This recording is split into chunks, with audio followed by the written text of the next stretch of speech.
मुळामध्ये विषय असा आहे की आज जी भेट झाली होती ही भेट पूर्वनियोजित आहे. ही काही अचानक वगैरे झालेली भेट नाहीये. या भेटीमध्ये माझ्या माहितीप्रमाणे अनिल परब नव्हते.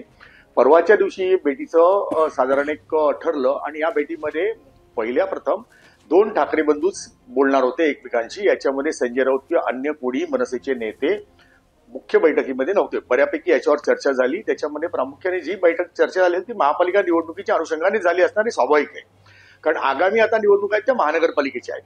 पण ही जी चर्चा झाली दोन बंधूंमध्येच फक्त झाली होती आणि ठरवून झालेली चर्चा आहे आणि स्वाभाविक आहे की त्यांच्याकरता महानगरपालिका निवडणुका ह्या आता आव्हान ठरणार आहेत. मुंबई असेल, ठाणे असेल, पुणे असेल, नाशिक असेल, महाराष्ट्रातल्या बाकीच्याही निवडणुका असतील. यासाठी मुळामध्ये ठाम भूमिका घेणं, ठाम राहणं आणि एकत्रित निवडणूक लढवण्याचा निर्णय होणं हे अपेक्षित होतं, आवश्यक होतं. कालपर्यंत उद्धव ठाकरे समजा एका हाताने टाळी मागत होते, आज दोन्ही हात घेऊन ते राज ठाकरे यांच्या निवासस्थानी गेलेले आपल्याला पाहायला मिळत आहेत. हा यातला एक महत्वाचा आणखी एक भाग आहे आणि यातनं एक असं दिसतंय चित्र की ती दोघांचीही गरज आहे महापालिका निवडणुकीसाठी एकत्र येण्याची. त्याचा विचार करताना हे दोघे एकत्र आलेले आपल्याला आगामी काळात बघायला मिळेल.